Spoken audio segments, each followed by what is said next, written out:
Hey guys, this is Those Guys with your host, Matt Marrero, along with Tristan Walter. Satish Ram could not make it tonight because he's off being a Pokemon champion. Yes, currently Satish Ram has been let into the Elite Four. Currently, if you're actually on the road to Elite Four through, Victory Road, you could actually go on to fight, some of the major players in the Pokemon League today, as well as Satish, who is currently the champion. Now, if you don't believe that, that's silly. Why would you not? That's completely factual. It's like when Tristan came back from the future during our, our Trunks, History of Trunks podcast, which you can also find on our website, thoseguysontheradio.tumblr.com. So, I don't understand why you went. Frost Giants actually destroyed our internet yesterday, which is why we could not do our Gotham show. So I don't know why you wouldn't believe that. Right, Tristan? Of course, Matt. Whatever you say. Yes, exactly. Whatever I say. I took that completely. Yes. So, today we're talking about Pokemon. I get paid for every time I say that, right? We don't have that kind of money here. Goodbye, Tristan. Damn it. I'm muting you. No, I'm not. But anyway, seriously, everyone, thank you. Thank you for listening in. And today we're talking about Pokemon Yellow. We also have a nice little surprise for you guys that we will talk about right now. Wait, no, we won't. We will talk to you about it at the end of our show. Or now. I don't know. It's just I'm so excited. You know what? I'll say it now, just to get out of the way, just to get all the jitters out of the way. Everyone who's listening, there is a chance that you could win free Pokemon. What Pokemon? Well, that's a surprise, but free Pokemon. That's true. If you like our Facebook page, if you like our Tumblr, which is our website, thoseguysontheradio.tumblr.com, our Facebook, by the way, being Those Guys or Those Guys on the Radio, or you like our Twitter, Those Guys Radio, right? You can actually win up to 2 free Pokemon, very Halloween-themed Pokemon, but we're not telling you which because surprise factor. But yes, if you like our Facebook, you like our Twitter, or you like our Tumblr, follow our Tumblr, or you follow us on Twitter. Those are the right words to use for those specific media. You will be able to win up to 2 free Pokemon. Now, of course, we'll put your name in a raffle. Once you win, don't worry. We'll PM you, specifically to tell you, hey, you won. And then, of course, we'll be able to send you the Pokemon via, the new Pokemon X and Y and all those new video game things. I just got Pokemon X, everyone, so don't judge me. I don't know terms. I don't know things. But that will be handled by Satish Ram, who currently is the Pokemon champion, Pokemon League champion. Satish Ram. Hashtag Pokemon champion. So anyway, now we're actually trying to talk about it's happening. Shut up, Tristan. It's happening. Shut the hell up, all right? Don't laugh at me. Shut your ass up. Did you get that news from Professor Oak himself? Speaking of Professor Oak, actually. All right. So usually, if you listen to our shows a lot, and if you're new, that's just fine too, but just letting you guys know, usually we talk about whatever it is we're talking about in order, right? When it comes to a move, we obviously cannot do that with this game because we're not able to extend the show for a week. So as of right now, we're mostly going to talk about our experiences with the game, how much we enjoyed it, and some other background knowledge that you guys may or may not know. And of course, if you guys want to call in, right, and you guys want to talk about let's say you want to talk about your Pokemon experiences, Pokemon Yellow specifically, what you enjoyed as a child, when you first played it, when you first bought it, something like that, definitely call it, because we definitely want to hear what you guys have to say because you're the fans and we're also going to be sharing some of our experiences as well. The number to call in, by the way, is 718-664-9468. Or if you want to call in just to listen in or get someone else to listen in who can't through the internet, tell them to call in and don't press 1. The number again being 718-664-9468. So you brought up Professor Oak. Very cool, interesting thing to bring up. And it's great that I didn't prompt you to even say that, which is wonderful. The idea of Professor Oak is very interesting because Professor Oak is a character who we obviously is, Professor, right? He's the nice guy that we talk to throughout the game. He tells us that we're never good enough whenever we catch really cool Pokemon. He always gives us advice, but in a way that kind of sounds condescending. Right? Really? You're usually sitting. I feel condescending sometimes, where it's like, use a rod to catch more Pokemon. It's like, thanks, man. That's what I've been doing. Hey, bitch, you had 150 yet? Don't fucking talk to me until you are. That's what I'm saying, right? That's how I feel about Professor Oak sometimes. That's the thing. So, but strangely enough, the idea of battling Professor Oak would be completely, ludicrous, right? Yeah. No, but I know what you're if getting you at. could? Yeah, it's actually still in the codes, in the game's original coding, that there is a battle with Professor Oak. Yes, which is strange enough. There's a lot of stuff. You can look up yourself. Very interesting stuff. The fact that, and of course, this obviously was not used. So there's obviously a lot of things that, are left on the coding room floor.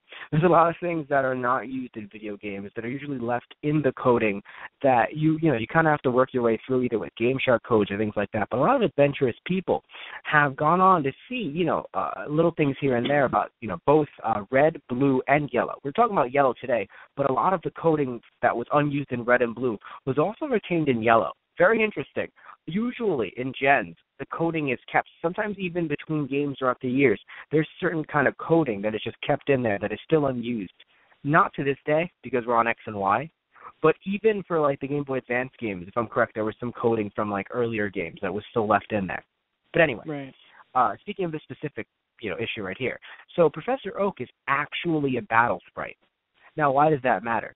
Because Professor Oak is only meant to be a sprite, from behind, a back sprite that you would see, because of course there's that moment in yellow when he catches Pikachu, right? So you're thinking, oh yeah, that's just a normal sprite. But why is why is there a sprite of him used in battle? And it's not just saying, oh yeah, it's just a sprite, that would be used in, I believe in the beginning, because it's not like it's like, oh, someone just hacked that sprite in from the beginning. No, if you put in a specific Game Shark code, you can actually see, his sprite. It says Professor Oak wants to fight, and you see the Pokemon that he has, which are actually, he's programmed with 3 different teams, and in each consisting of a level 66 Tauros, a level 67 Executor, a level 68 Arcanine, and a level 70 Gyarados. And his 4th Pokemon is either a level 69 Venusaur, Blastoise, or Charizard. So it's literally in there to assume that whatever Pokemon you chose as a starter, in certain games would be, of course in like red and blue, would be, He basically has the final evolved form of the Pokemon that is left behind at his lab that you or your rival did not choose. Yes, of course. Now, of course, you're thinking, oh, but this is only in like red and blue. Yes, but the data still remains in yellow, which is why we're bringing it up. A very interesting thing. So, it's very strange. An interesting point of Professor Oak's team, aside from Tauros and, the starter Pokemon that he chose, Exeggutor, Gyarados, and Arcanine are also Pokemon that his grandson is prone to use within the games. Which is very interesting. So you could see that maybe they just decided that the concept was used in X and Y. But at that point, they decided, you know what, let's just scrap this. Maybe it would be best if, you fight people kind of that are around your level so that it doesn't turn into an idea of not Professor Oak being the bad guy necessarily, but, the idea of, you have to fight the professor, the person who I think in their mind maybe they just wanted to keep as like a nice old man, especially when it comes to the anime and stuff like that. There's also mention of the levels that his Pokemon are at. They're incredibly high leveled, suggesting that even the battle would be possibly even after the final title match with your rival in the Indigo Plateau. Right, yeah. So they were I think at first, they were assuming that he would be the rival, where he wouldn't have been Gary. So in other words, there would have been no Gary. It would have been Oak. And I think they decided, you know what, maybe Gary. I always thought of it as like, you've taken on the Pokemon League, you've beaten my grandson, you've captured everything. Let's have one final test. Let's see if you can, beat the professor who, taught you what you know. So then even then, they probably thought, at least they thought, too hard. You know, I mean, especially because it's interesting. I'm not saying it's a bad idea, but definitely too hard. I mean, when you think about everything maybe for us whole, Americans. Well, maybe me. Well, Japanese would have beaten that in a day. Because if you know anything about Super Mario Brothers, the original Super Mario Brothers 2 that we got was very different from the one in Japan, and the reason why they changed it was because they thought it was too hard for us. Which is really funny because it's not even changed in the sense that they changed the game, like, oh, we're going to change parts of the game. They just ported a different game. Yeah, it with wasn't different even sprites. Yeah. It wasn't even. How funny is that? Let's just change the sprites and call it a day, shall we? Not even just different level. Because what's interesting is that if you want to argue, right, about, map change, like level changes and whatever kind of changes, there are map changes in the Cerulean Cave. Also known as the Unknown Dungeon, in Gen 1. Because you look at Red and Green, of course, they were the original in Japan. And that looked pretty hard, man. You look at, Blue. Because it's funny, too, because I remember the water in the cave. So I don't even know if I got that far in Yellow, which is weird, because I love Yellow. But I may not have gotten that far in Yellow, because in Red and Green, technically Blue, Red and Blue, for us Americans, the cave was different than the original Red and Green. But at the same time, the cave still looked pretty hard to me. Where in Yellow, it's very interesting, where Yellow was the one, of course, okay, let's think of it like this, right? Red and Green, Japan only. Very hard. Look of just one cave, right? Just floor one. You look at Blue, which of course came out in Japan later. And then of course the international Red and Blue. It's a bit easier from the looks of it. It's a bit, but still kind of hard with the water and everything, with surf, whatever. You look at the Yellow, which was, just standard Yellow for everyone. Right. It's so easy. No water whatsoever. You don't even need to have a Pokemon with surf. You just walk around. It's a lot more straightforward. Yeah, it's a lot more straightforward, which is strange. And then, of course, you look at, for me, it's kind of funny. For me, floor 2, it's just, it's like, I just look at all three, and, well, I guess Yellow looks a bit easier. I still want to rip my eyes out. If anyone, look at the floor plans for floor 2 of Cerulean Cave. Doesn't matter what version you're looking at, you're going to get a headache, and it's going to hurt. I mean, it's going to hurt. But, yeah, and, of course, the basement floor is, it's weird. It looks less straightforward in Yellow, but, again, no water whatsoever. Right. So it's a very strange, no water whatsoever to throw you off. It's just walking. But yeah, there's a lot of stuff in there left over from, the older, from, Red and Blue. I mean, there's also Missing Number. Oh, God. Yes. Missing Number. The best and worst thing to ever happen to your game. There is no Missing Number. Wait, what? Missing Number does not exist. Well, it's... What? I'm not trying to just destroy your mind or anything, Tristan. Missing Number technically does not exist. Technically. Okay. It's only there because of errors. So It technically doesn't exist. Okay, so you're saying you can't just run into it randomly. You have to basically hack the game with codes to get to it. Well, not even through codes. If you remember, it's just if you confuse the game enough, you can have it spring up Missing Numbers. But, of course, codes can help as well. But just the idea of I believe, okay, I'll be honest. I'm pretty sure codes, can help, but really it's the idea of just tricking the game, thinking that it's loading up a different set of Pokemon from a different area to completely confuse the game and go into an area of actual Pokemon that don't exist, because as you know, or as you may know, and some of you may or may not know, the original game was meant to have 190 Pokemon. Yeah. Did not have they were that.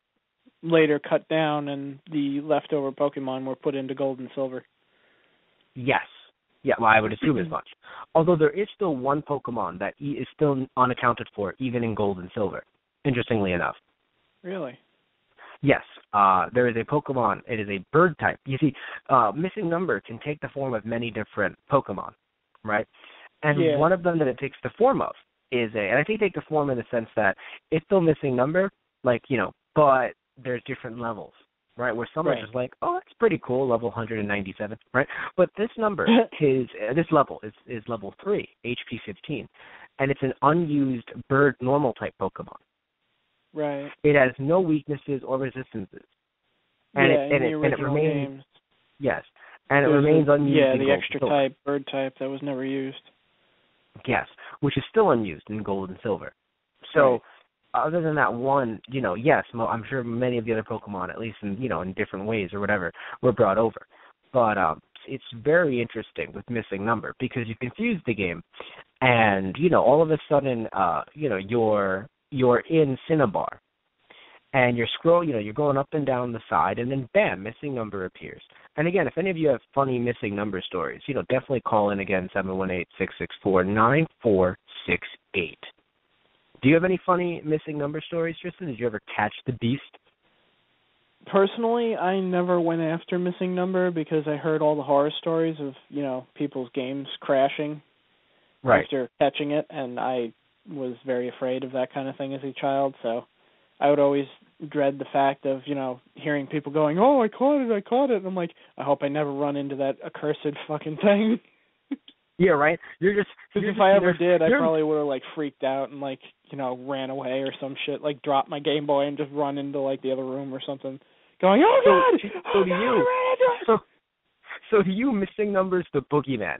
You didn't even understand the concept of finding it. You just thought, damn, if that thing popped up, I'm screwed.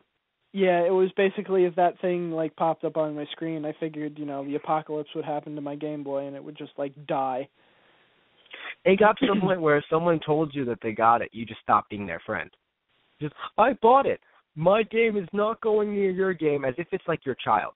My game isn't getting your game's fucking sickness. Yeah, a little bit. I understand. I was that dumbass. So I have missing number in my red. I don't know if my red is still intact. I haven't. Here's the thing. I think I saw it, but I'm not sure if it was a ghost of my red. My red spontaneously combusted when I wasn't around, and red haunts my house. So I'm not sure. Oh. But I want to find it, and I want to turn it on. But now I'm wondering, missing number has been in my red for so long that it's become sentient. If I put it into my Game Boy Advance, it will take over the Game Boy Advance and plot world domination. It will then realize that it can't move on to the DS nor the 2DS and cry. Oh, because honestly, no, you don't understand. It can't. The game won't even work. It will. No, it won't even find. It wishes. It wishes it was one of the other games, which, if there were any glitches that you could exploit in there for certain Pokemon, etc. here, etc. there. In other words, a shiny Arceus in Pokemon Black will probably be happier with Wi-Fi access, corrupted evil Wi-Fi access, than missing number will be in red, tearing up, wondering why it came from that gen. Why could I not access the internet and take over the world? Missing number said as it cried. Please, everyone, send in your fan fiction. Oh, God. Send in your sad missing number fan fiction. Please. Send it over to our Tumblr. Send it over to our Gmail, thoseguysontheradio@gmail.com. Please do it. Because why not? Why not? Oh, no. Oh, my. Speaking of which, you mentioned Cinnabar Island, too, right? Yes, I did, in terms of, all of the,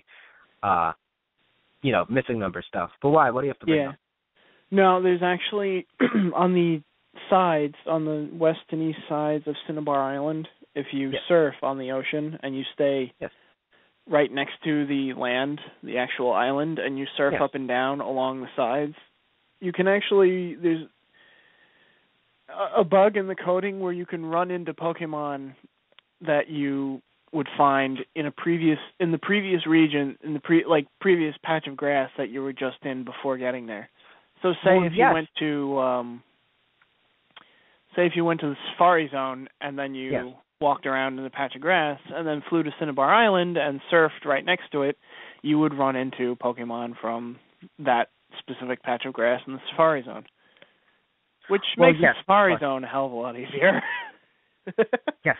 Well, interestingly enough, that actually goes along with the missing number glitch, because what happens is, and there are many different ways to glitch everything out, but I remember one of the ways is with the old man and fly, where if the old man looks at you and you fly, right, while he looks at you, because when the old man looks at you, right, so in other words, there's a way to get around the old man and never really have him teach you shit, right? Until later on in the game when you get fly, where I remember if you're able to start, like click start the second he comes at you, you fly to Cinnabar Island.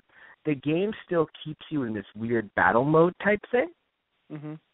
And then when you go to the side and everything, it actually, no, I'm so sorry. That's referring to Mew, actually. If you end up, I believe it was a Safari Zone glitch though, because there's a way to fly out of the Safari Zone, but the game still thinks you're in the Safari Zone. So it's trying to gather up all this information, and then while you're on the sides, you do get Pokemon like Oddish at like level 130, I believe, and things like that. Now, I'm not sure if catching those Pokemon can mess you up, but obviously, yes, there are many situations where missing number can destroy your game data because you're not allowed to have it. Like, it's not supposed to be a thing. Also, by the way, do you know missing number's name in Japanese, by any chance? Not off the top of my head now. Well, yes, you do. You don't even know it. It actually is Ketsuban, which translates into missing number. Yeah, how funny is that, right? I was like, do you know it is? No. The correct answer is missing number. I knew it. Getting furious. It's just, and you've lost $1 million, Mr. Walter. How does it feel? I knew it. But yes, it's actually missing number. And there's an actual, it's very interesting, there's an actual Pokedex entry in Japanese for missing number. Really? Yes, in Japanese Blue, missing number points, it's like it's data, right? It's a question mark Pokemon with, it's 3.3 feet and 22 pounds. And its filler Pokedex entry says, comment to be written.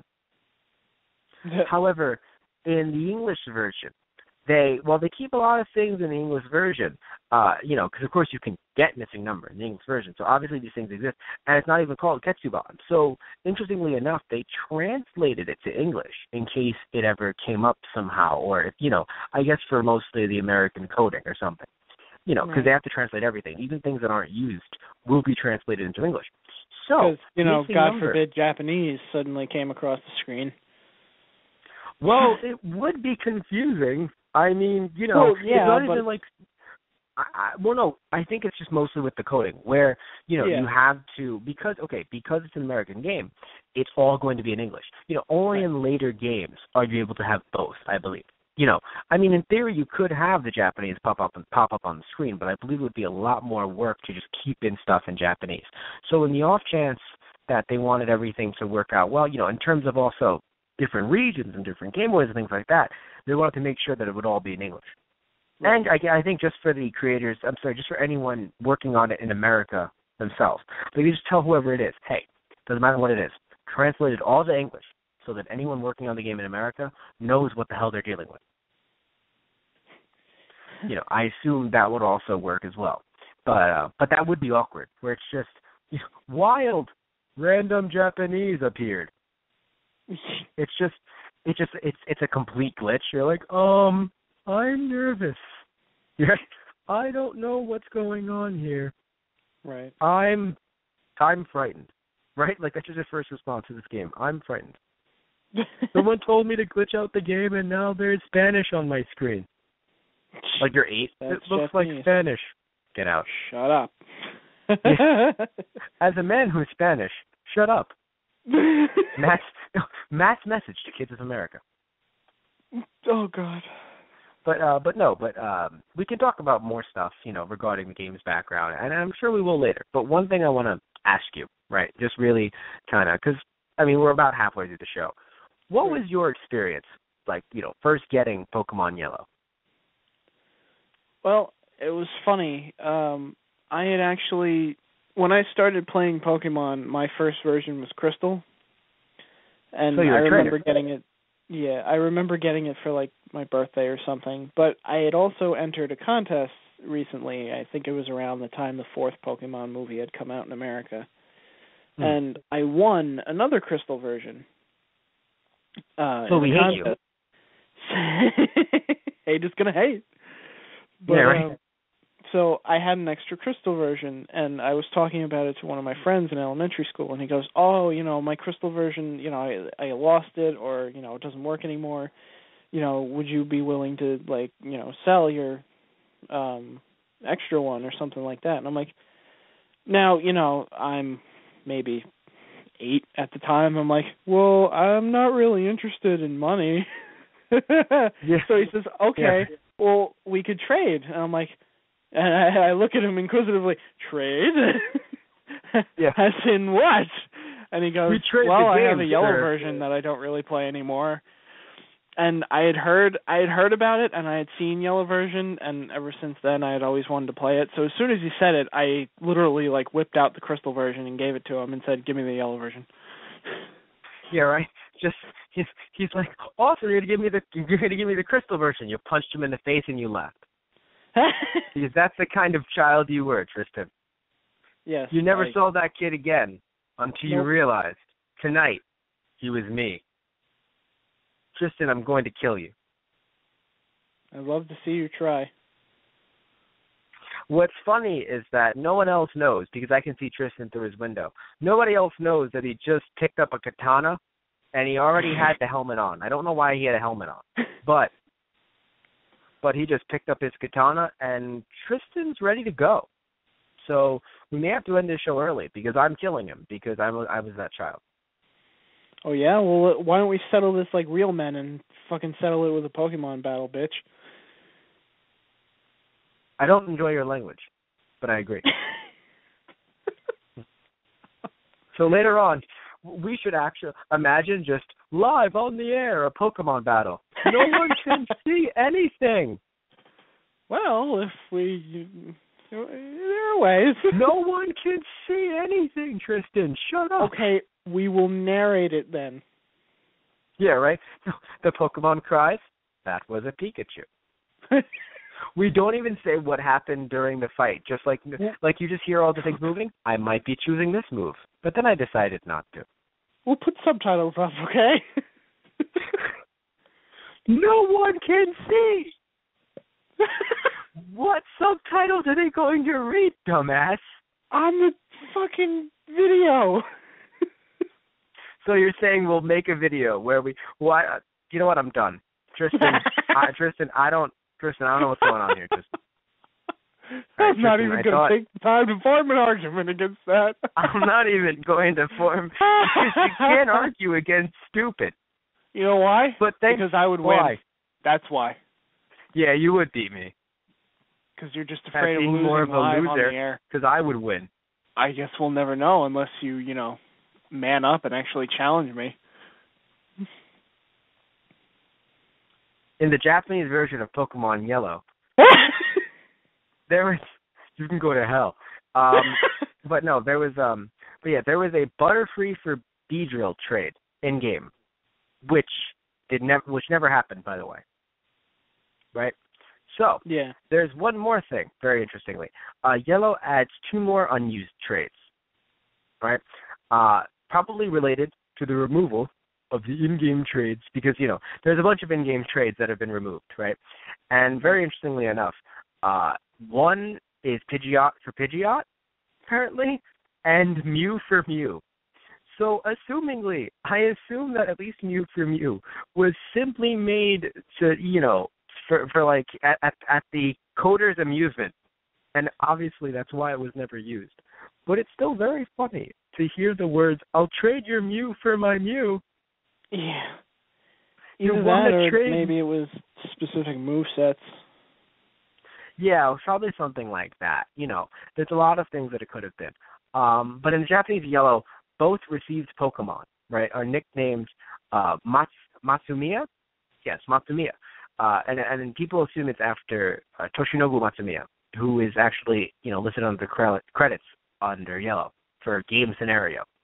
And then the English version, of course, it keeps the unused trade data because it's interesting because, again, they never delete them. But the received Pokemon their names are changed to Marty and Bart. I love it. Just, it's not, hey, maybe they are. Maybe Marty and Bart are, people who worked on the English version. Just really funny. Where it's just, hey, look, the man who worked on the Japanese version is named here. Cool. Marty and Bart. Right? But no, they probably looked at each other and it's like, how do we translate that name? I don't fucking know. Yeah, right? Just Marty and Bart. Let's How just great go is with that, by the the way? first 4 letters. Okay. No, it's really funny. And when you think about it, it's like just Matsumiya. It's like, so it's like Matsumiya comes to America. What will my name be here? You know what I mean? I don't know if people come out, it's Matsumiya. Your name is Marty.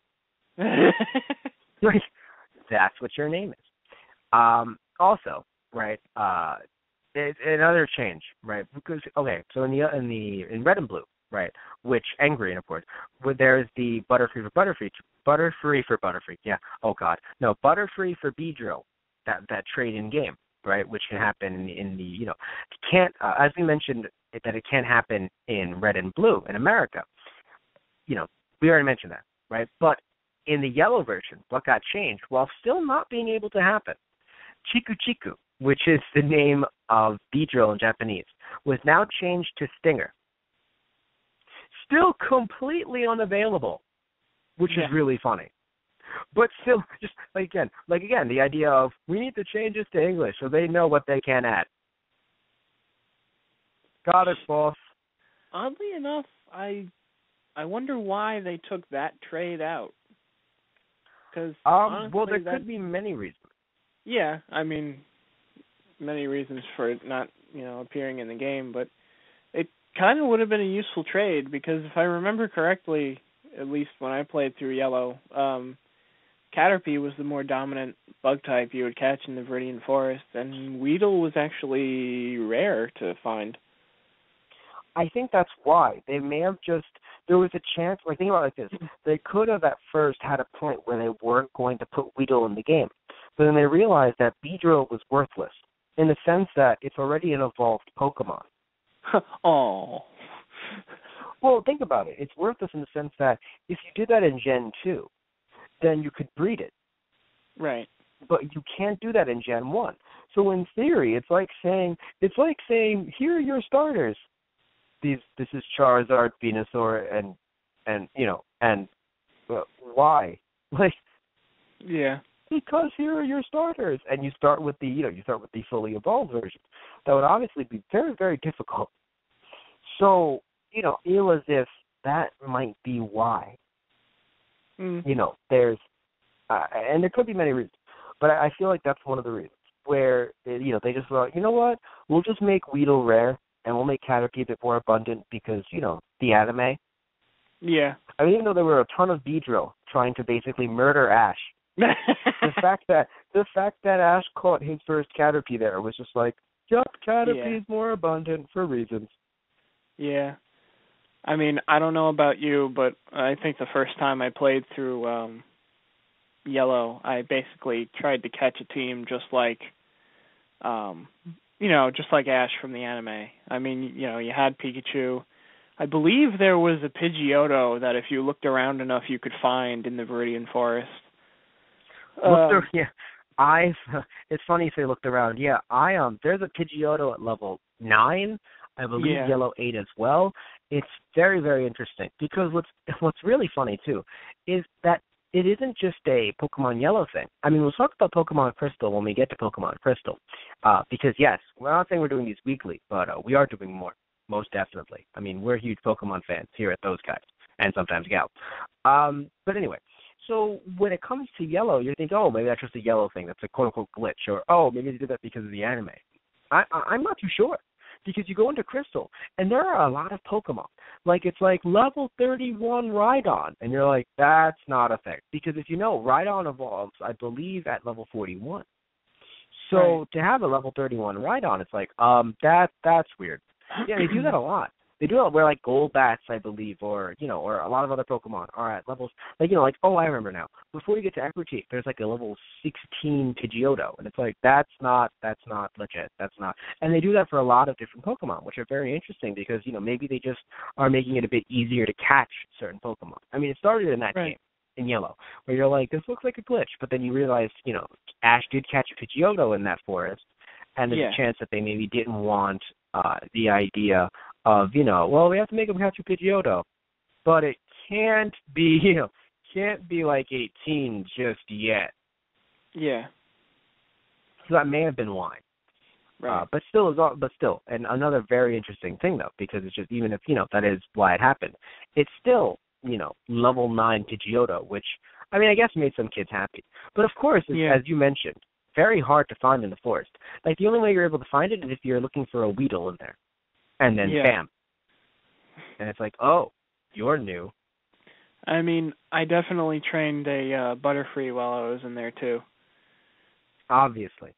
And of course, as many did. As soon as I got to, you know, our best friend Brock, I soon realized Ash is a retard. Yeah, pretty much. It's just, I'm going to fight Rock with electric. Well, yeah, I'm going to go fight a rock gym.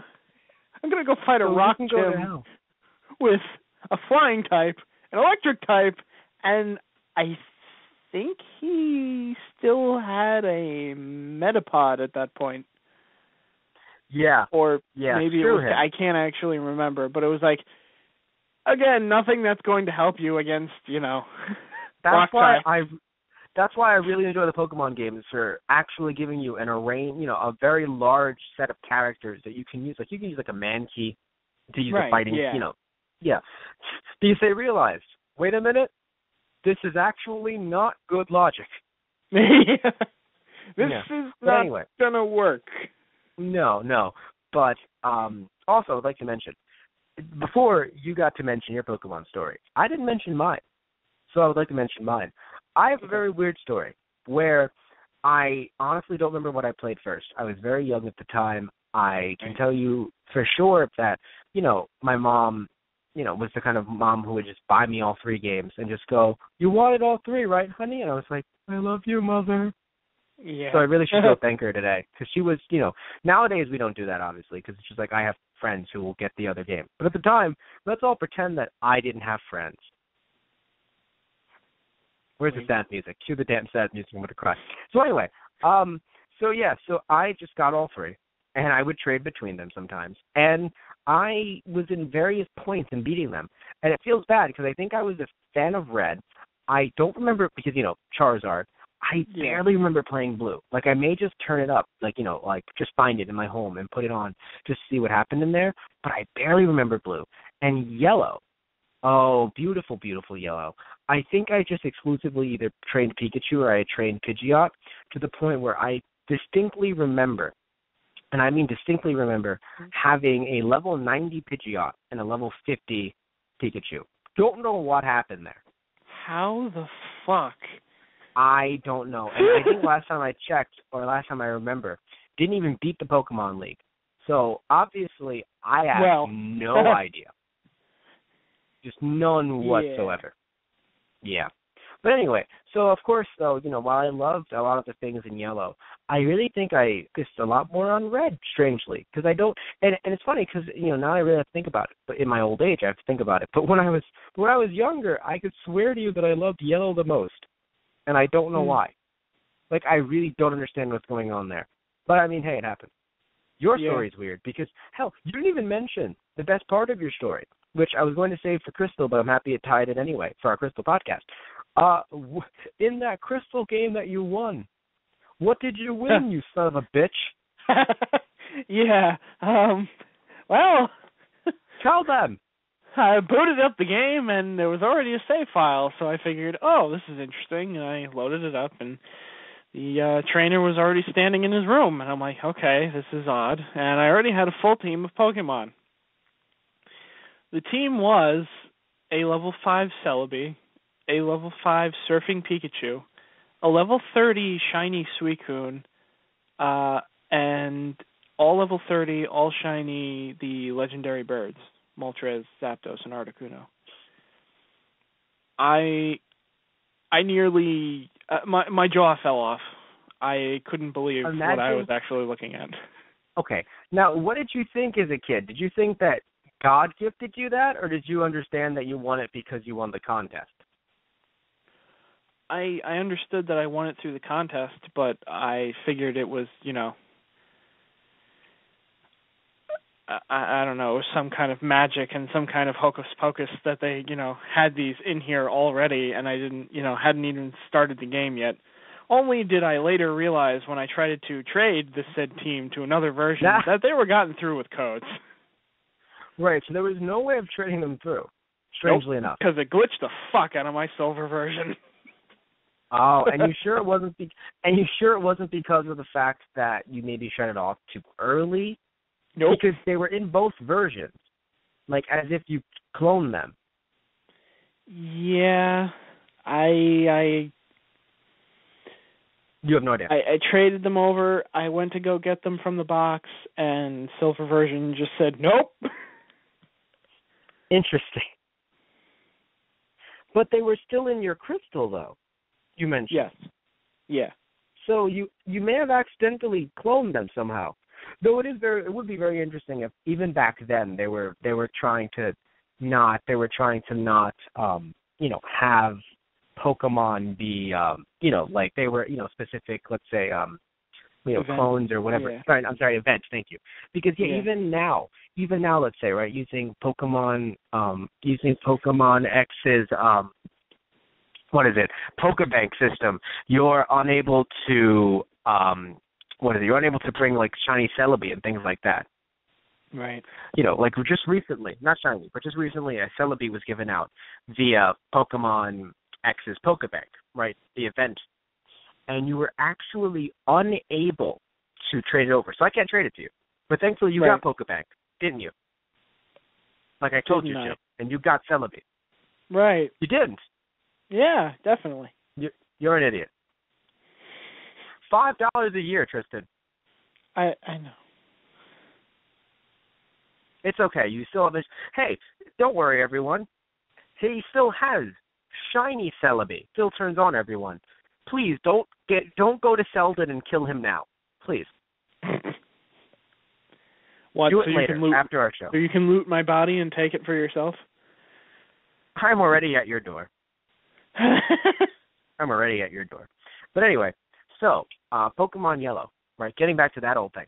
I believe you. Well, actually, I think you could clone Pokemon in there as well. Probably. I mean, don't quote me on that, but I'm pretty sure you can. There are a lot of very interesting, things when it comes to codes and everything. I mean, hell, there's actually an unused entrance in Celadon City. Really? Did you know? Yes. Okay. Remember there's these two houses that don't have doors. There's a door that was removed in the final version. So if you put in a code, apparently the map to the door still exists. Like the map, the door, lead in or something. Right. And so apparently if you put in the right codes in the Celadon department store, depending on where you are in the store, I believe it's the 5th floor, you can actually find your way in a block, basically, because in other words, where there was the door for one of these houses, your character's just standing there like, hey man, can't move from here. Thanks, bro. Yeah. Because obviously when you transfer there now, it's all, I believe in code terms because I have used some, I've barely looked into Pokemon hacking, but I believe some of the codes do match up with some RPG Maker event stuff. So for the layers, I believe they're code 0, which means that you can't go through them because they're 0. So code 0, right? Like if you were to turn your Pokemon game into just complete, codes in terms of the map itself. 0 would mean I can't pass through it, like a sign or, rocks or trees and stuff like that. And, of course, certain events are a bit different, because certain events you can access them by, like, touching them and headbutt and stuff like that. But in terms of, like, just a house, right, that's 0, because it's just something you can't pass through. It's like, I can't move through it. So, in that case, that's where you're transported, into code 0, and you're sitting there on the rock, like, I'm sorry, in the, on the, house thing. It's like, dude, I can't make it in. Yes. Oh, we have ourselves a caller. I'm going to put him or her through right now. Hello, caller.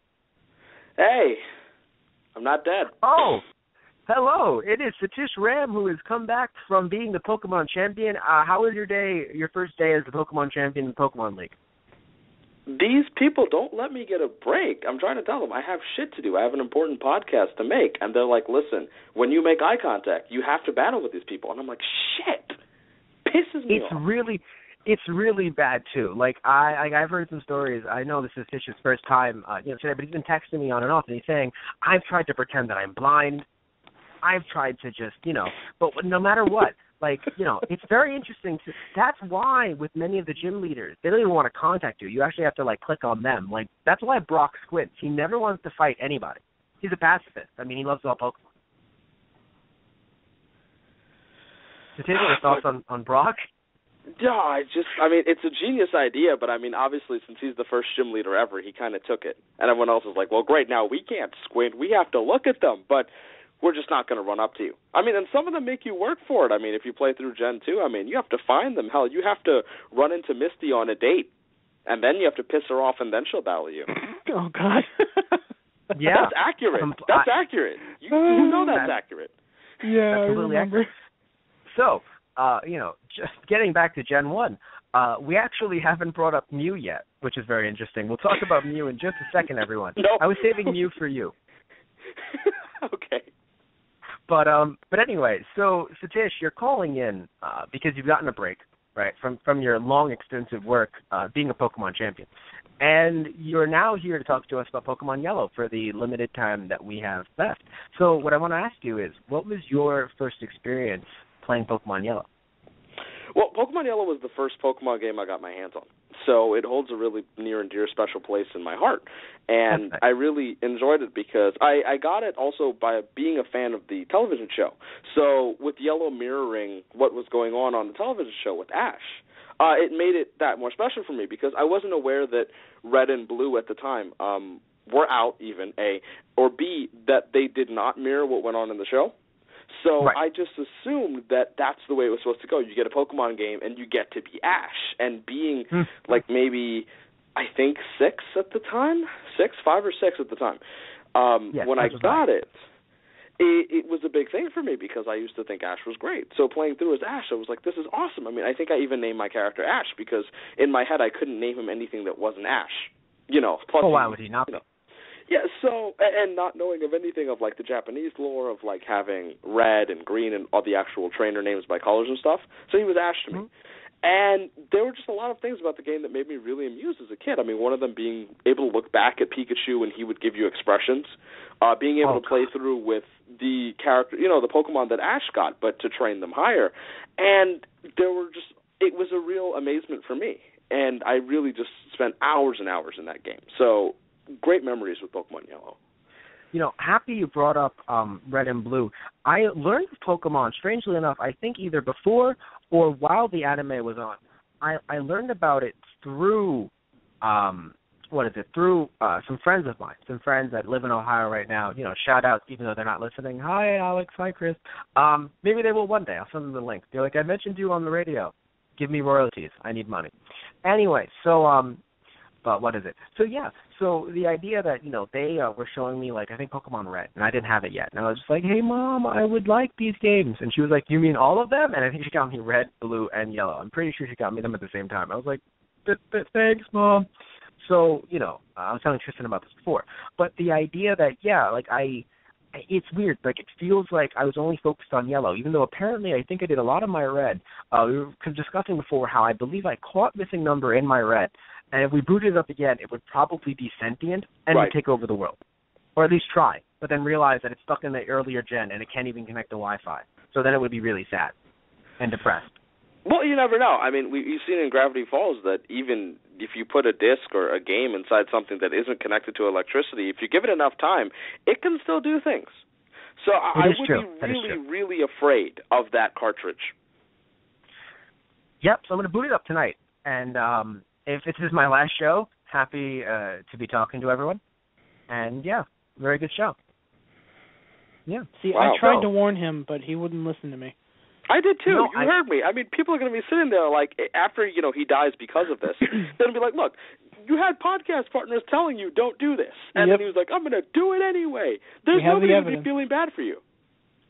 I have to be honest. I'm the dumbass who, as a kid, caught missing number, and I honestly feel as if I want to say that I've grown, but that I'm also the one trying to reboot it now. So I don't know if I haven't grown or if I've grown, but I want to look back on those memories and just be like, I'm a kid again, and then have it eat my face. Just record everything, though. Make sure it's like there's a little journal so we can find it like in the Pokemon Mansion in Cinnabar, where it's day 1, have booted up cartridge. Day 1, 5 minutes later, huge mistake, run for your life. That's it. It gets cut off right there. We get 1 page of the journal. Day 2, it's grown legs. I'm not impressed. Day 3, it takes over your body and it's writing the journal entries for you. Day 3, missing number is fun. It has never even existed. Question mark? Got to go. Day 4, missing number, snappy dresser, very friendly. Day 5, who's missing number? I'm Matt Marrero. And so it begins. Yes. Day 5.1. Why can't I fly? Why am I so normal? If I look into your eyes the next time I see you and I see Glitch City, I'm running for my life. It's just, why are you running, Satish? Why are you running? I have no counter to missing, though. I never even encountered it in my earlier games. So apparently I was the dumbass who couldn't trigger it. Everyone else could, but me. Thank you. I must ask you a question because now I have you on the air. We were having a debate earlier. By debate, I mean we were both confused. You sparked missing number via the old man in Viridian? That's part of it.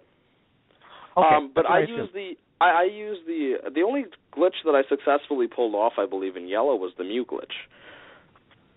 Yes, and Mew glitch involved the old man, a trainer that you never fought. Right, to the west of Lavender, and you actually had to press start as soon as the trainer had made eye contact with you to coincide with the exclamation point and fly away. Yes, that I remembered, but which we didn't bring up just yet. But I was wondering about the missing number glitch because for some reason that always confused me. It involved Safari Zone or the old man. Yeah, I believe there were a few ways to trigger it, to be honest with you. Okay, because the games were coded really, really badly, unfortunately. Yeah. But if I remember correctly, it could come up. It came up easily in Yellow compared to the others. And whatever came up, it would be determined partially on your name. I don't know if I'm wrong or right there. But I remember that depending on part of your name, it can be glitched because of that. You get a different sprite because of it. Because remember, there were a few different sprites. Yes. Also, with missing number also came, I remember Tristan brought it up, the idea of a level 130 oddish. There was stuff like that could come up. Yes. Interesting, as I'll say the least. But the Old Man and Safari Zone way to get Missing Go are connected, if I remember correctly.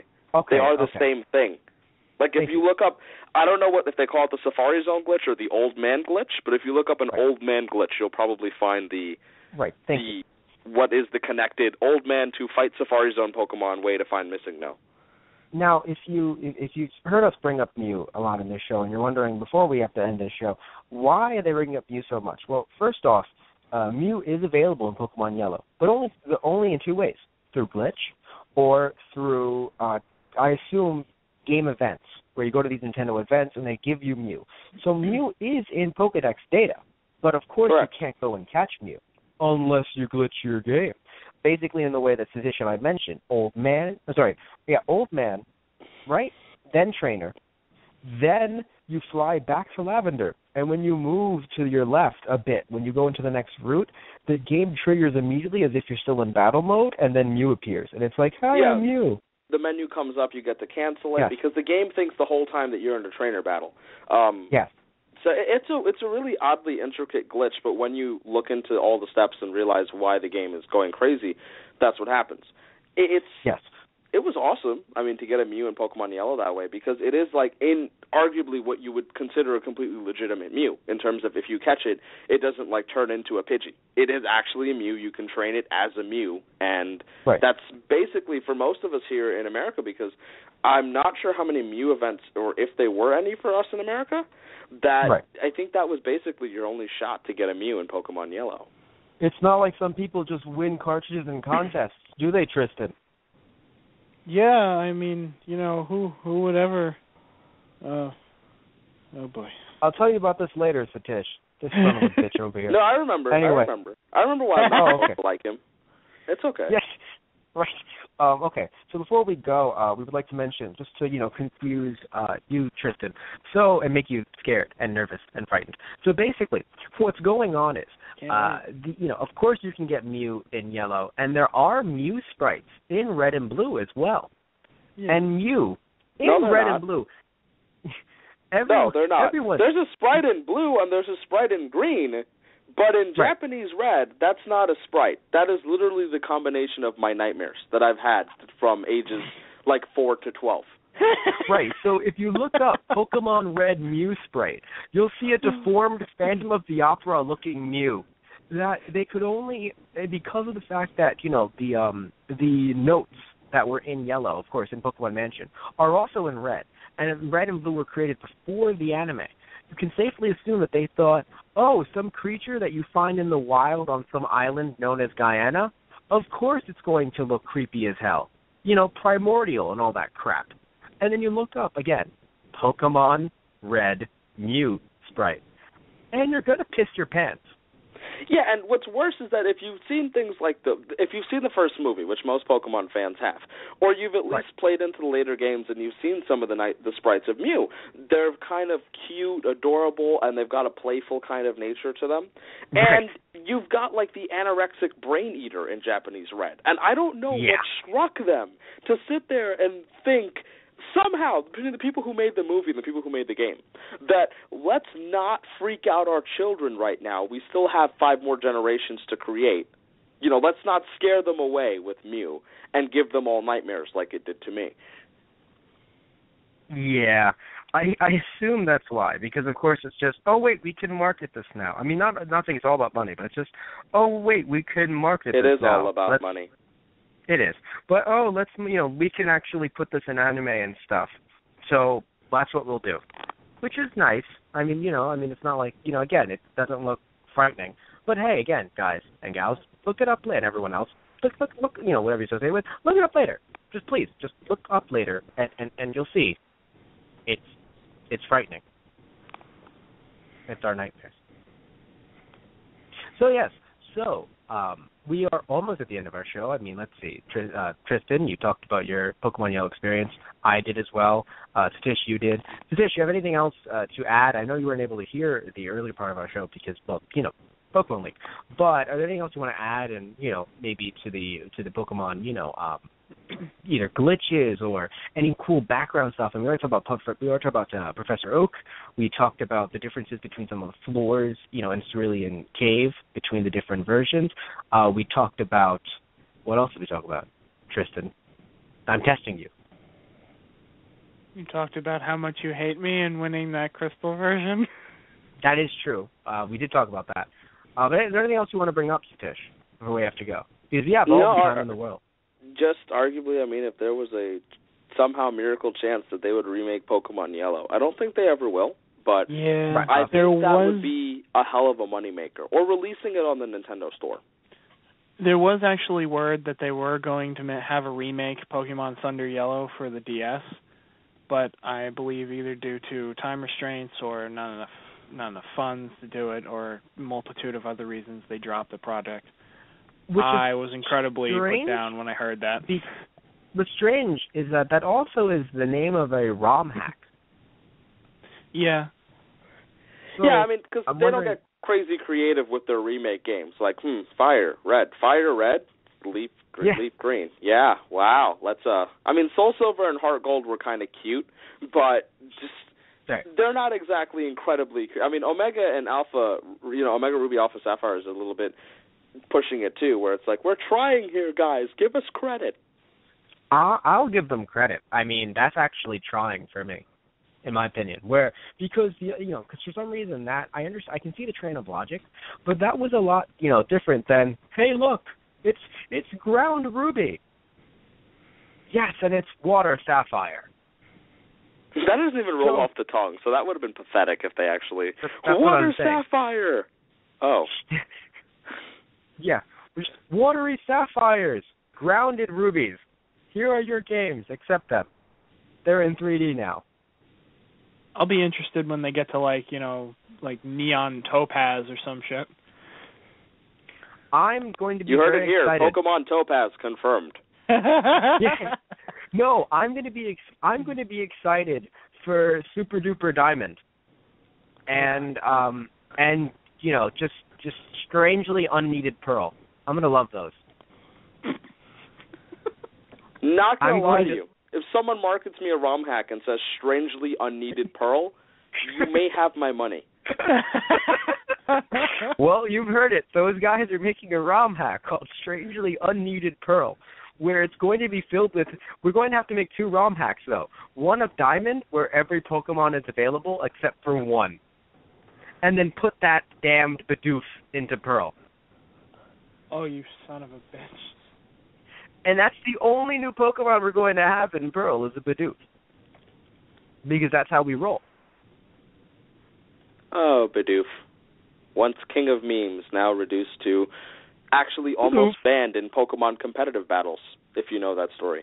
But it's that's fairly poetic justice. Yes. What? But that's poetic justice, said Tristan. But yeah. So, but no, before we have to head off, seriously, anything else? Any crazy stories maybe about Yellow at all? Anything? I want to get the scoop. I want to get the inside story. Anything nuts? Any Pokemon? How was competitive battling back in our day when we were children and didn't know about competitive battling? How was it back then? We all used legendaries. Whoever used fucking Hyper Beam first won. Basically, right? Just whoever used the Hyper Beam was the winner because everyone else was just like, darn it. No, that reminds me, though. In the later gens, in 6, they actually did that little cool throwback where if you use Hyper Beam in Gen 6, you hear the sound from the Gen 1 games, which is a really cool little throwback. And it just takes me back to remembering, like, what we thought was advanced at the time, now looking back at some of the move animations, were incredibly, incredibly troubling. Seismic Toss being one that comes to mind, always. First off, I think it's great that when my Raichu uses Strength, it's referring to not Yellow, but referring to Crystal. When my Raichu uses Strength, it's picking up bits of the earth. Like, just, its strength is just, I pulled up the earth and I'm throwing it at you. Yeah, animations in Gen 2 were kind of cooler because they had like the color, like the kind of flash of that new game, really taking advantage of the Game Boy Color. But like Seismic Toss, you literally turned, like you could, if you didn't watch the anime, a kid would be sitting there thinking, I have turned my opponent into a bomb and dropped him. Which is not a good thing to think about. Just I've turned my opponent into a bomb. No, especially when this was a game that if you really looked into it, there are hints of that there was it's a post-apocalyptic game. That there are hints that there was a war that went on and that you are now living in the post-war society. And I do believe in that theory. Oh, I do as well. How do you feel about that, Tristan? Oh, the post-war society? Yes. Hey, Lieutenant Surge, motherfucker. Your move. Surge is actually, it's funny because Tristan, I know you could be sitting there, like, have you not heard the theory, or? No, I have heard of the theory. I'm actually kind of a fan of the theories that come out of the Pokemon games because they're basically just obscure enough to be like, Huh, wow, that was really interesting. You honestly have no other better use of your time, huh? Yeah, but no, at the same time, it's like usable. It's like, well, it's not like it's not possible. Yeah, because look at Serge, and Serge is the best example because of the fact that he is not an elderly guy. He is at the worst middle-aged, and he comments to you that electric Pokemon kept him alive during the war. And you sit there thinking, this cannot have been that long ago. And it's also promoted by the fact that you as a kid are allowed to go out and do this kind of stuff. Right. In terms of, because Pokemon have basically defined this new post-war era, and because of that, there's no more weaponry. Yes, I would argue that it's also kind of like I don't say, okay, I'm sure this is something that America could have made as well. But looking at a lot of the Japanese kind of backstory and things like that, they really would make something in terms of after a war, with what they've gone through after war, after strife, kind of just having this we're just going to kind of be a free, free flowing kind of, these kids are going to do these things, but I mean, it's not like anything bad is really going to happen to them. And of course you fight with these Pokemon, which at first you're like, oh, Pikachu, a mouse Pokemon. And it's like, you mean, Rattata, another mouse. And it's like, but why would that happen? Radiation. You know what I mean? That's the thing. Like, it sounds like, at first you kind of laugh because you're just like, oh, and of course I understand your point too, Tristan. It's like, in a way you're like, this seems like we're kind of reaching a bit here. But then at the same time, you have just someone thrown in there like Lieutenant Surge. Because, of course, at least in the near future, I assume, Nintendo will not be making a Pokemon war game. Right? I mean, maybe. I don't know what's going to happen after Omega and Alpha. But, I mean, as of right now, it's there's no Call Pokemon of Duty. war game. Yeah, exactly. Pokemon Call of Duty. If you didn't like normal Call of Duty, now it's Pokemon Call of Duty. Why would you step away? Well, they're already making Pokemon Tekken, so, I mean, we're taking a step in that direction. I'm just saying. Excuse me? Yeah. What? Have you not heard of it, Matt? I don't know that. You don't know about the Pokken tournament? Yeah. No. It's totally not an inside joke that Tristan's just backing me up on because we're trying to make you look bad. Oh, definitely. No, we're not screwing with you in, any sense of the word. No. This is a real thing. Right. Is it a thing with Lucario or something on the... No? Okay. Maybe. Lucario is a fighting type. I mean, it would kind of make sense to have a fighting type in that proverbial game if it were to be real, right? Exactly. I mean, yeah. See, I've heard talks of it, but I thought it was literally just people making it like a card thing, like a card battle thing. Did not realize it was actually regarding No, this is actually a thing. Yeah, there's a trailer out and everything, actually. I believe it's set to come out in 2016? Sounds about right. And what would it be made for? By then, who knows? The PS17. No, I was going to say the 4DS with multiple screens. It has been. It's not for Japan. It's supposed to be released in Japanese arcade games for 2015. Starting at. And international releases / for systems has not been released yet. The date, obviously. But the game is in the works. If they're smart, which sounds like a weird thing to say when it follow up with what I'm about to say, but if they're smart, they don't go for systems release. Hey, guess what? Go to either our approved areas, to play the game in, like any kind of hobby shop or whatever, or go to a Nintendo store near you. Mind you, we live in New York. True. We just play the game in the Nintendo store. There's all these kids. I want to play the game. Listen, kid. Listen, all right? You're a kid. You got so many years left on this earth. I'm 22. I'm closer to death, so I should probably play more. Goodbye. And then the kid's just sitting there just like, wow, you're a jerk. I'm winning. So this is Matt's I love how there's silence future. from both of you. No, I'm just sitting there like, I don't know, do I spin it back to the Pokemon War theory and be like, you have no father and your rival has no parents, which hurts. Yes, that is true, which is very interesting. how, I mean, there's a lot of random things here and there. Because at first you're like, oh, yeah, the rival has no dad.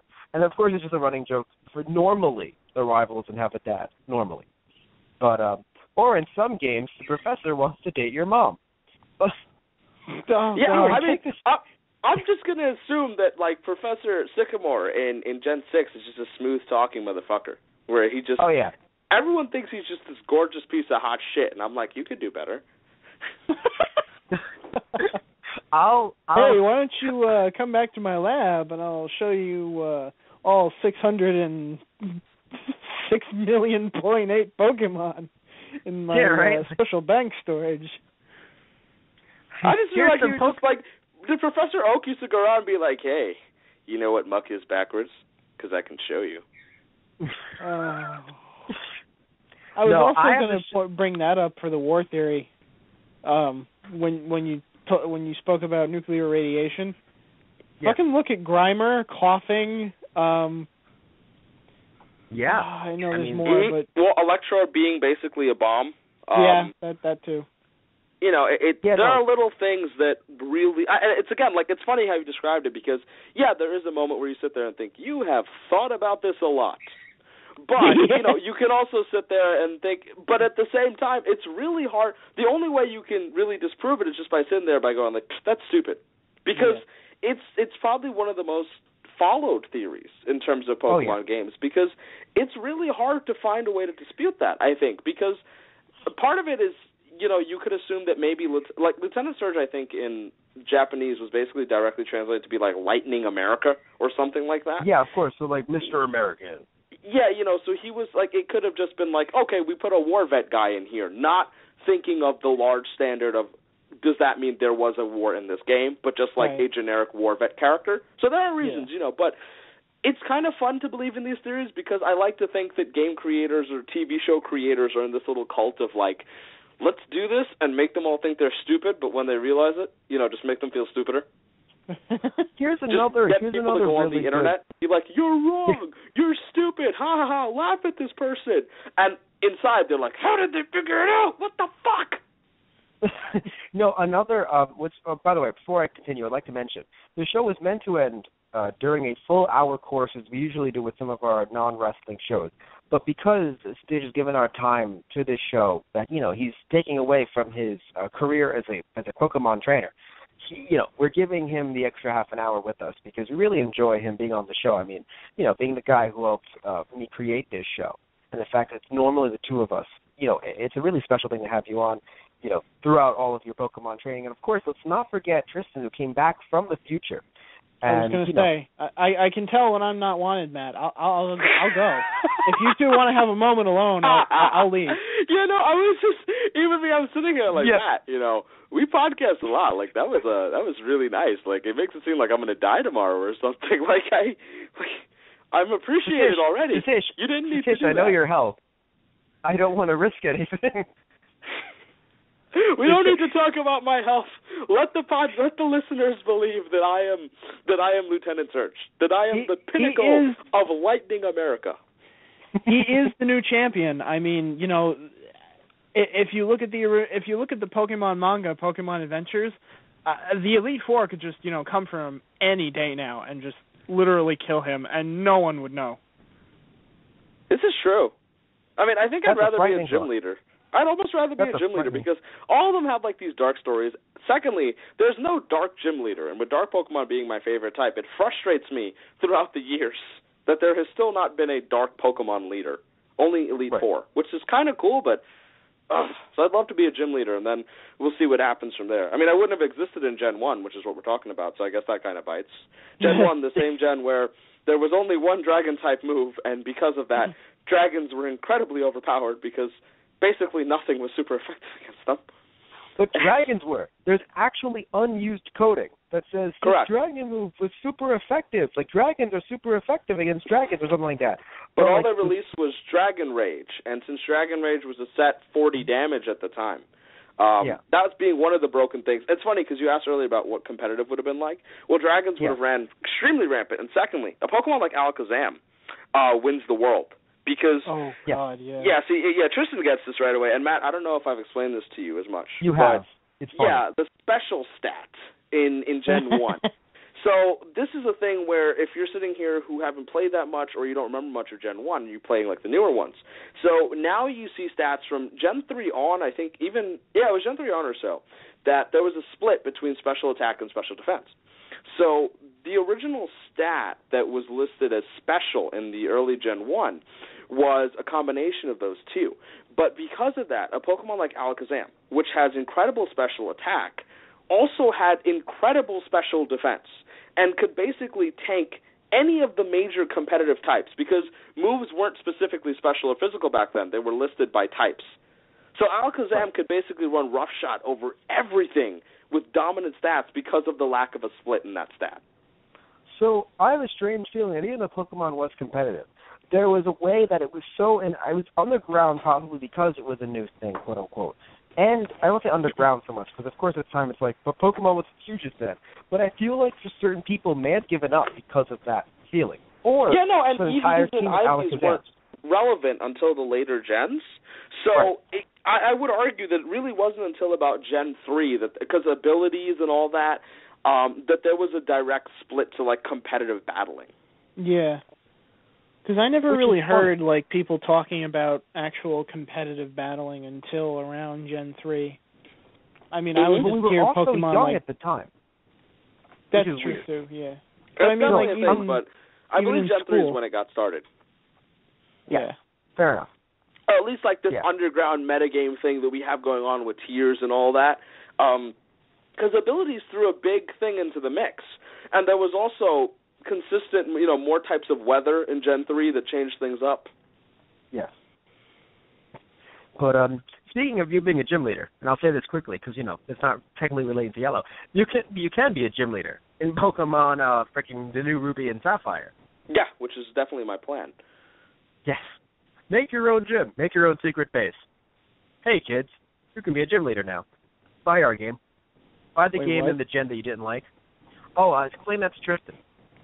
Oh, so you haven't heard about it, Tristan? No, I haven't heard about that. All right, so one of the things that they're marketing off the new remake is that secret bases are being repackaged as super secret bases. That part sounds kind of dumb, but what it is that you have more customization in the little area as you did before, and once more, you get to battle people in there. But what's special is that you can now set your own battle rules for your secret base. So you can essentially turn your secret base into your own little personal gym. Huh.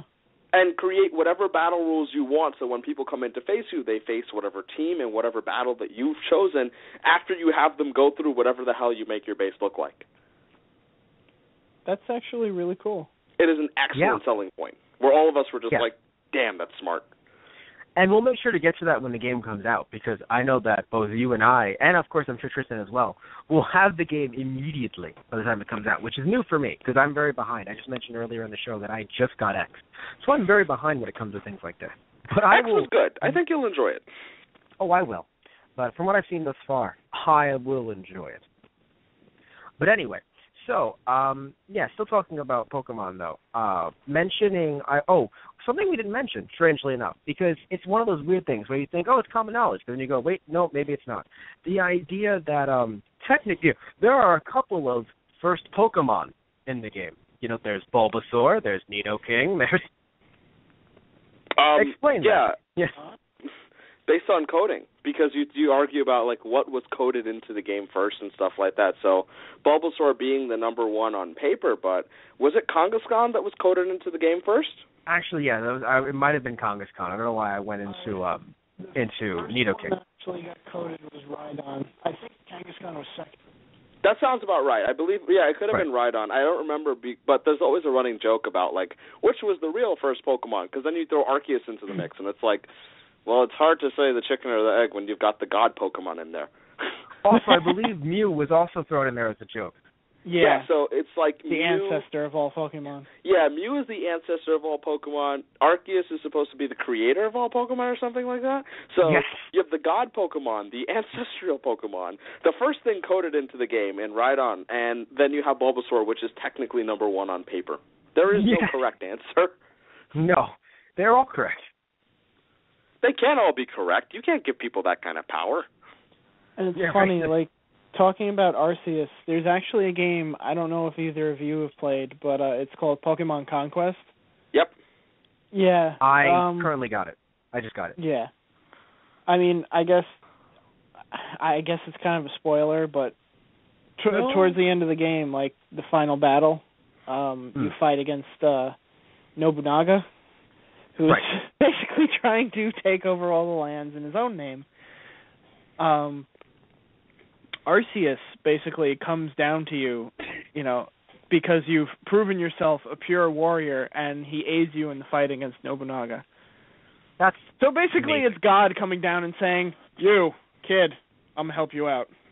Let's do this. And then hopefully you didn't look at him and go, we are the real gods. You know, it was really hard for me because I sat there and I'm like, bro, you have to understand this is weird for me. I'm an atheist. And Arceus is like, well, fuck you. I guess you're just doing this on your own, bro. And I'm like, but you're here. Like, this is your time to convince me. And I just, you know, and my game froze. And I've never actually finished the game because of that, but needless to say, it was really traumatic. Yeah, no, I would assume. How great would that be, though? Just choose your. I would make a game that way. Choose your response. Thank you. I've always believed in you. I'm actually an atheist. And depending on which one you choose, Arceus is like, and of course I've come to help you. Or the other one, he's just like spiteful. Well, you know what? Then this is where I'll be. Oh, you know. I guess if you believe that I'm not here, I guess I won't be here. You just see my sprite shaking his hand, just like, I never believed in you. You were supposed to be perfect, and apparently you're vengeful. Just like an old man shaking fist gif. Damn you! Yes. No, and then now Nobunaga trashes you because you don't have a god on your side. Yeah. Arguably, that's the only reason you win. Arguably, yeah, because at that point, Nobunaga actually has a shiny Rayquaza. Yeah, he's got a ridiculously overpowered black Rayquaza to use. And you start with it was an Eevee that you start with, right? Yeah. Yeah, in retrospect, it's kind of unfair without God. But on the other side, it's kind of unfair with God. So. Yeah. Which, either way, I think the game is trying to show that's the only reason. Actually, I'm sure why the game got released in America. I'm all like, it's old feudal Japan. Why does it matter? We can sell God to children. Fund it. Oh. If God is on your side, you'll win. Fund it. Although, I do like the fact that he leaves you after the fight. Instead of where, like, in the version... everything else would befriend you. But... Yeah, the legend... You can go out and catch the so-called legendary Pokemon. And it's like... But if... I mean, unless you're the fucking chosen one of the world of Pokemon, why does this, like, 10-year-old out of nowhere from Bumblefuck Nowhere Town come and catch the legendary Pokemon? Oh, because he suddenly got a Master Ball. Oh, because he's so great. It's like... do you have some kind of mystical destiny that we're not aware of? Yeah, like, we were all supposed to not overthink that, because you look at something like Emerald, where you could go the entire game and basically grab all of these legendaries that were given to you and not get a Feebas.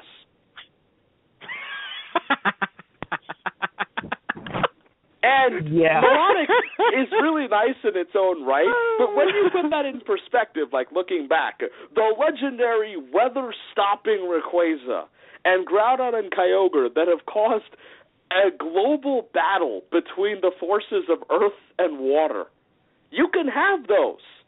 But a Feebas? Fuck that. What I still jumping back to Gen 1, I still want to mention the fact that you're given a Master Ball in the sense that it's like, hey, look, it's our prototype, I believe. Wasn't it a prototype? It wasn't like it's fully developed. Yes, it was a prototype by Slisko. Yes. Yeah. You're given a prototype. Like, you know what? I mean, I got to be honest, kid. This could kill it.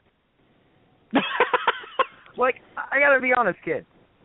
We don't know what this can do. Like, honestly, this thing is fucking nuclear powered. You know, you might as well be putting lipstick on a bunnery. Like, honestly, just take it. Like, we don't know what it's going to do. Just have fun while doing it. And the Pokemon will understand while you hear it crying in fear. No, it's funny that you mentioned the Master Ball, because as it makes me think back to a mechanic. I don't know if you mentioned this, but in Gen 1, do you remember that the Pokemon could basically, like, ignore your Pokeballs? You know, I forgot about that, actually, because you remember, like, I don't think that ever happened. You can't have that in the later ones, but, like, let's say you're fighting Mewtwo at full health in Gen 1. Right. If you throw, like, a Pokeball at it, it'll ignore it. It'll be like, Mewtwo, dodge the ball. Yeah, and you missed the Pokemon, I think was the phrase. Yeah, you missed the Pokemon. And that was so irritating because, like, I'm so glad they took that out because it was so hard to get them anyway. And so I think also, and don't quote me on this, but I'm pretty sure, you could throw your Pokeball at opponent's Pokemon and the trainer would block it, and you would lose that Pokeball. But I think you could also do that with the Master Ball. Oh, my God. Oh. I think I may have tried that as a joke. I think you can throw your Master Ball at an opponent's Pokemon, and the trainer will block it, and you will lose your Master Ball. Yes. I'm not going to lie. I would hack a game where, and this is just me spitballing, if anyone who's listening was with the Pokemon already community. Been done. Where, what? The Master Ball works on the opponent's Pokemon? No, the Master Ball works on the trainer. Fuck that trainer. What? I'm trying to get up. I caught the trainer. That is oddly kinky. I hope it's a female trainer. Yeah, just imagine that. You won the fight because the Pokemon is just standing there like, so can I go now? Am I free? Where's my trainer? What'd trainer? you do? That just reminds me of the creepy black hack that talks about the ghost that curses the Pokemon and then the trainer, and then they're removed from the map. I think I've heard of that a bit. I know more of the silver one because I know that actually made a hack that's based on the silver. One. Yeah, the Pokemon Lost Silver creepypasta / ROM is still my favorite one because it's oddly creepy. But Creepy Black is basically the ghost sprite. If you remember from the Lavender Town thing. Yes. You're given that as a quote unquote starter. And all it has is the move Curse. So as you play through the game, you can curse the opponent's Pokemon, which automatically kills them, and then curse the trainer, which removes them from the map. Well, that's creepy as hell. Oh, yeah, that's why it's called Creepy Black. It's not like Sunshine and Roses Black. It's Creepy Black. Fuck that. But it's a copy pasta, or it has been made? You sound like it was made into a hack. It was made into a hack that I've played. It is kind of interesting. Creepy. I want to play it now. But anyway, sadly, we are truly going to have to end this show now. We loved having you on, Satish, because we didn't think we should have you on. You could have thrown him a fucking bone. You could have been like, we love to have you here, Tristan. Nope. You have to understand, this man currently has a game that still works with a shiny Celebi, a normal Celebi, 3 shiny birds, and what's the other Pokemon that you have? I forgot. Tristan. Surfing Pikachu and a shiny Surfing Pikachu. Matt, I have 6 boxes of shiny Pokemon, and we're giving away some of them to our listeners. I feel like your anger is slightly misplaced here. But let's bring it up again, shall we? Thank you for bringing that up at the end. We have ourselves a Facebook, Those Guys on the Radio, or just Those Guys. We have ourselves a Twitter, Those Guys Radio, and we have ourselves a website that goes through Tumblr, thoseguysontheradio.tumblr.com. Through each website, you can get 2 shiny Pokemon, Halloween-themed, from us. It'll be a surprise which 2, but what matters is you like our Twitter, you follow us on Twitter, you follow us on Tumblr, you like our Facebook. There is a chance that you can get 2 different Pokemon from each, for each media account. So make sure to like them. And of course, they're shiny, by the way. So that's also really cool. Shiny, Halloween-themed Pokemon. And of course, as I mentioned, yes, like us on Facebook, Those Guys on the Radio, or just Those Guys. Follow us on Twitter, Those Guys Radio. Follow us through Tumblr, which is our website, thoseguysontheradio.tumblr.com. We have merchandise on there, which you should also get for Omega Ruby, Alpha Sapphire, and Pokemon and X. You can reserve Omega Ruby and Alpha Sapphire on our site, or email us on thoseguysontheradio@gmail.com, where you can talk to us about different promotional opportunities. And thank you guys for listening to Those Guys. Say goodbye, everybody. Bye. Adios.